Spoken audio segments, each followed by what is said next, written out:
মন মন্দিরে শান্তি সঙ্গীত বাজে, ধনী ডোরে ধনী ডোরে হ্যারো গন্তরে।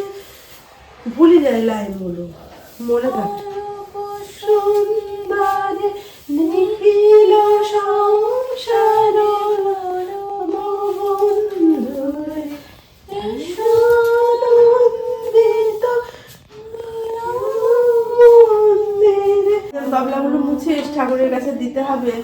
মেয়ের সঙ্গে গলা মিলিয়ে গান করতে করতে আজকের ব্লগটি শুরু করলাম। রাম ও নারায়ণ রাম। সকলকে গুড মর্নিং জানিয়ে রোজকার মতো আজ আবার একটা ডেলি ব্লগ নিয়ে চলে এসেছি। সকালের সমস্ত কাজকর্ম সেরে নিয়ে নিজে ফ্রেশ হয়ে রান্নাঘরে এসে সবার জন্য বানিয়েছি লিকার চা। আর লিকার চা খাওয়া হবে চানাচুর দিয়ে।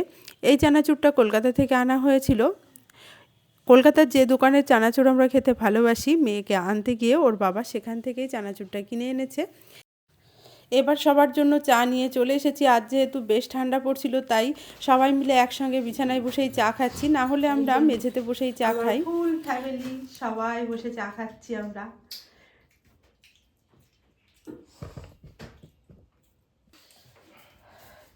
চা খেয়ে দাও তাহলে সবাই মিলে বসে। আজকে ছেলে মেয়ে সবার সঙ্গে একসঙ্গে চা খাচ্ছি, মন ভীষণ ভালো লাগছে, তাই তো। চা খাওয়া কমপ্লিট করে চলে এসেছি রান্নাঘরে এসে গ্যাস ওভেনে বসিয়ে দিয়েছি দুধ। গতকালের অল্প একটু দুধ ছিল আর আজকের দুধ দিয়ে গেছে, সেই দুটো দুধ মিলে ভালো করে জাল দিয়ে চাছি বানাবো গোকুল পিঠে। ছেলে মেয়ে যেহেতু এসেছে। আর এদিকে ভাতের জলটা গরম করতে রেখেছিলাম, চালটা ধুয়ে দিলাম। আগের দিন বেশ কিছু সবজি কাটা ছিল, যেমন কুমড়ো, মিষ্টি কুমড়ো, পালং শাক, আর এদিকে কাটা আছে শিম। এখন বেগুনটা কেটে নিচ্ছি। এই সমস্ত সবজি দিয়ে পালং শাকের একটা চচ্চড়ি হবে। আমার হাজব্যান্ড চচ্চড়ি খেতে ভীষণই ভালোবাসে, ছেলেও ভালোবাসে, আমিও ভালোবাসি। মেয়ে একটু কম ভালোবাসে, ও একটু শাক পাতা চচ্চড়ি খেতে অপছন্দ করে, তবে খায় না বলবো না, খাই। যাই হোক, সবজি কেটে রেখে, সবজি বলতে বেগুনটা কেটে রাখলাম, রেখে উপরে চলে এসেছি। ছাদে যে গাছগুলো আছে টবে, সেই গাছগুলোতে জল দেব আর একটু ফুল তুলে নেব, এটাই ইচ্ছে আছে। আর এই দেখুন, আমার যে ইনকা গাঁদা গাছ আছে টবে, ইনকা গাঁদা গাছের কুড়িগুলো সমস্তই নিয়ে গেছে ইঁদুরে। এই যে এই কুড়িটাও নিয়ে গেছে, পাশের টবের কুড়িটা নিয়ে গেছে, একটা টবেই মাঝের যে বড় কুড়িটা থাকে সেটা আছে, ওইটা তো দেখলেন আছে। আর এই যে নিয়ে গেছে দেখুন, প্রত্যেকটা গাছের কুড়ি এভাবে নিয়ে যাচ্ছে। গাছ লাগাতে মানে এই জন্যই ইচ্ছে করে না, মনের খুব ইচ্ছে থাকে অনেক রকমের শীতকালীন যে ফুল গাছ আছে নিয়ে এসে লাগাবো, ফুল হবে, কিন্তু মন চায় না। শুধু যে ইনকা গাঁদার কুড়িগুলোই নিয়ে গেছে এমনটা নয়, ওই দিকে যে পিটুনিয়া আছে, আবার গোলাপ আছে, ওখান থেকেও গাছের কুড়ি নিয়ে গেছে, মানে ফুলের কুড়িগুলো নিয়ে গেছে, গাছের নয় ফুলের কুড়িগুলো নিয়ে গেছে। যাই হোক, এই দিকের গাছগুলোতে এখন জল দিয়ে দিচ্ছি। শীতকাল জল অল্পই দিতে হয়, গরমকালের সময় জল দেওয়ার পরিমাণটা বেশি থাকে। এখন অল্প অল্প জল প্রত্যেকটা টবে দিয়ে দিই।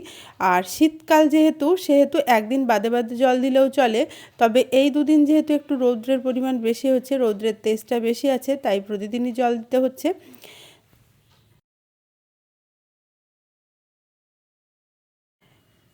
এখন এই দিকের ছাদে যে ফুলের টবগুলো আছে, টবে জল দিয়ে দিচ্ছি। আর নিচে কিন্তু আমি ভাতটা বসিয়ে রেখে এসেছি, আর তরকারিটাও চাপিয়ে রেখে এসেছি। না, তরকারি চাপাইনি, দুধটা জাল দিতে রেখেছি। আর এই দিকে দেখুন, পিটুনিয়ার মানে অর্ধেক ফুল নেই, পিটুনিয়া অর্ধেক তুলে নিয়ে গেছে, বেবি ডল দুটোও নিয়ে গেছে।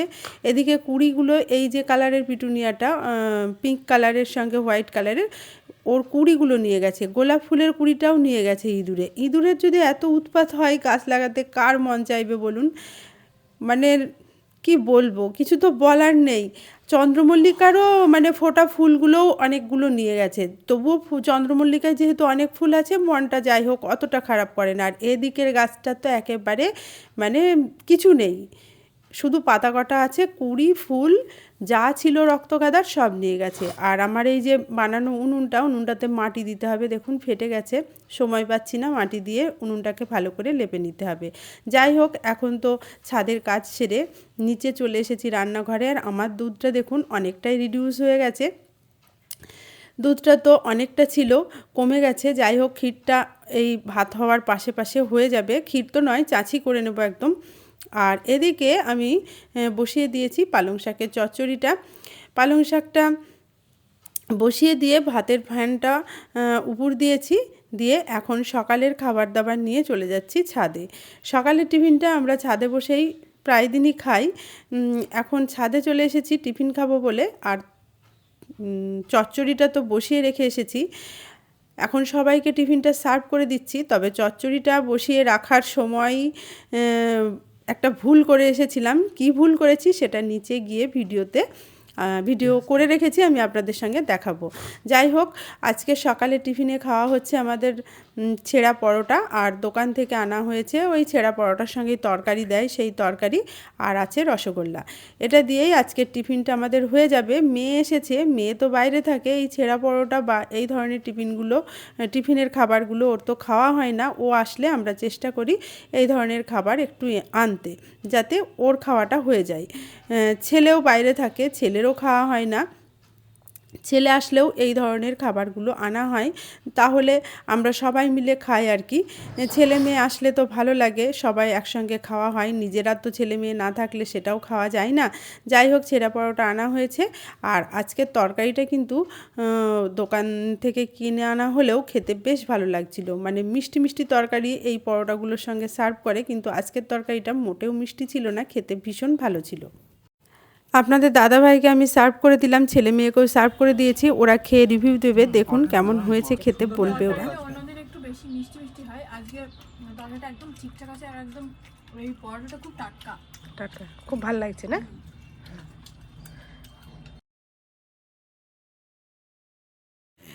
তরকারি চাপিয়ে দিয়ে গেছিলাম সকালের টিফিনটা খাওয়ার জন্য উপরে, যেহেতু শীতকাল।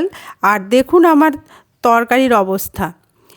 গ্যাসের ফ্লেমটা কমিয়ে দিয়েছিলাম আমার মনে হয়েছিল, কিন্তু কোনো এক সময় হয়তো ভুলবশত হাই ফ্লেমে রেখে গেছিলাম। যেটুকু সময় তরকারি মানে টিফিনটা খেতে লেগেছিল, তাতে তরকারির তো এই অবস্থা হয়েছে। এখন একটু পালং শাক ছিল আর বাঁধাকপি অনেকটাই ছিল, পালং শাক আর বাঁধাকপি কেটে নিয়েছি। মানে কাটা পালং শাক অতটা লাগবে না বলে রেখে দিয়েছিলাম, সেই পালং শাকটা আর শিম, বেগুন, গাজর, আলু, বাঁধাকপি অল্প একটু দিয়ে তরকারি করব। আর মাছ আনা হয়েছে, হবে মাছের ঝোল। যাই হোক, ও তরকারিটা তো নষ্ট হয়ে গেছে, ফেলে দিলাম। পরে আবার নতুন করে এই তরকারিটা রান্না করছি। শীতকালে মাঝে মাঝে প্রায় সময়ই যাই আমরা উপরে টিফিন খেতে, কিন্তু এই রকম অবস্থা কোনো দিনই হয় না। যাই হোক, ভুলবশত হয়ে গেছে, মনটা ভীষণই খারাপ লাগছিল, খুবই খারাপ লাগছিল। যাই হোক, আজকে রান্নাবান্না হয়ে গেছে। মাছের তেল ছিল, সেটা পেঁয়াজ কাঁচা লঙ্কা দিয়ে ভেজেছি। পালং শাকের চচ্চড়ি করেছি, আর ধনেপাতা দিয়ে মাছের ঝোল করেছি। রান্নাবান্না কমপ্লিট হয়ে গেছে। টুকিটাকি এই যে টিফিন খাওয়া বাসন ছিল সেগুলো ধুয়ে নিয়েছি, রান্নাঘরও একদম পরিষ্কার করে নিয়েছি। এখন যাব স্নানটা সেরে নিতে, স্নান সেরে করে নেব ঠাকুর পুজো। এই ভিডিওটা এই ব্লগটা আমি আজকে শেয়ার করছি। এটা অন্ততপক্ষ বেশ কয়েকদিন আগেকার ব্লগ, এডিটিং করে আপনাদের সঙ্গে শেয়ার করতে পারিনি। ব্লগটা ছিল, সেটাই এডিটিং করে আপনাদের সঙ্গে শেয়ার করছি। সম্ভবত এই ব্লগটা বুধবারের হতে পারে। ওই যে আমার সরস্বতী মায়ের মূর্তি আনা হয়ে গেছে, কাগজ দিয়ে মুখটা ঢাকা আছে, এখনও ঢাকা খোলা হয়নি। সরস্বতী পুজোর আগের তো ভিডিও, এটা অবশ্যই ঠিক কথা।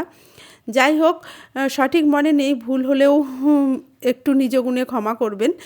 এখন ঘরের যে নিত্য পুজো সেটা সেরে নিলাম, বাবা মহাদেবের মাথায় জল ঢেলে নিলাম, গুরুদেবকেও ফুল অর্পণ করেছি, মা লক্ষ্মীকে ফুল অর্পণ করে পুজো সেরে নিয়ে এখন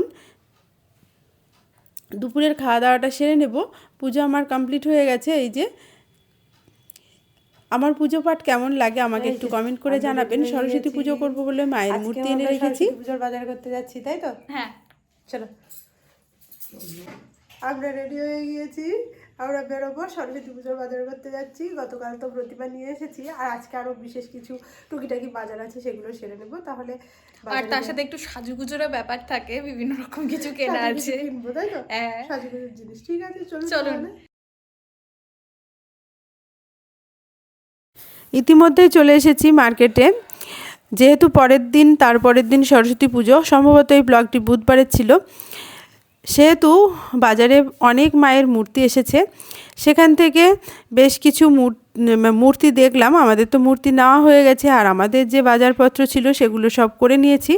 সমস্ত কাজ কমপ্লিট হয়ে গেছে, এখন বাড়ি ফেরার পালা। তার আগেই আমরা খাচ্ছি মোমো। ছেলে মেয়ে খেয়েছে গন্ধরাজ চিকেন মোমো, আর আমি খেয়েছি পনির মোমো, মানে ভেজ। আমি বাইরে চিকেন সেরকম খাই না। যাই হোক, আজকের ব্লগটি আমি এখানেই শেষ করছি। শেষে আমাদের দিয়েছিল স্যুপ। ব্লগটি কেমন লাগলো অবশ্যই কমেন্ট করে জানাবেন। ভালো লাগলে মাই কোজি লাইফস্টাইল চ্যানেলটি সাবস্ক্রাইব করে আমাকে সাপোর্ট করার অনুরোধ জানালাম। আপনাদের সাপোর্ট ছাড়া, আপনাদের ভালোবাসা ছাড়া এক পা চলাও আমার সম্ভব নয়। যাই হোক, আমাকে প্রথমে যে ভেজ মোমোটা দিয়েছিল সেটা ছেলে মেয়েকে টেস্ট করালাম। ছেলে মেয়ে দুজনেই বলল ভীষণ ভালো লাগছে খেতে। ওদেরও ইচ্ছা হচ্ছিল যে তাহলে পনির মোমো খাবে, কিন্তু ওরা যেহেতু গন্ধরাজ চিকেন মোমো অর্ডার দিয়েছিল, এই যে গন্ধরাজ চিকেন মোমো, আমাদের এখানে এই মোমোটা ভীষণ ভালো হচ্ছে টেস্ট। এটা কৃষ্ণনগর কলেজিয়েট স্কুলের সামনে যে মোমো স্টলটা আছে সেখান থেকে আমরা খাচ্ছি। এই দাদা চাটনিটা ভীষণ ভালো করে, যার কারণে মোমোটা খেতে ভালো লাগে। এর আগে আমি মোমো খেয়েছি ঠিকই, কিন্তু আমার এত ভালো কখনোই লাগেনি। ভেজ মোমোটাও, ভেজ পনির মোমোটাও খেতে ভীষণ সুন্দর ছিল। যাই হোক, খুব গরম গরম মোমো আর তার সঙ্গে গরম গরম স্যুপ খেতে খুবই ভালো লাগছিল। আজকের ব্লগটি আমি এখানেই শেষ করলাম। কেমন হলো অবশ্যই কমেন্ট করে জানাবেন। ভালো লাগলে মাই কোজি লাইফস্টাইল চ্যানেলটি সাবস্ক্রাইব করে আমাকে সাপোর্ট করার অনুরোধ জানালাম। ভিডিওটি দেখার জন্য সকলকে জানাই ধন্যবাদ।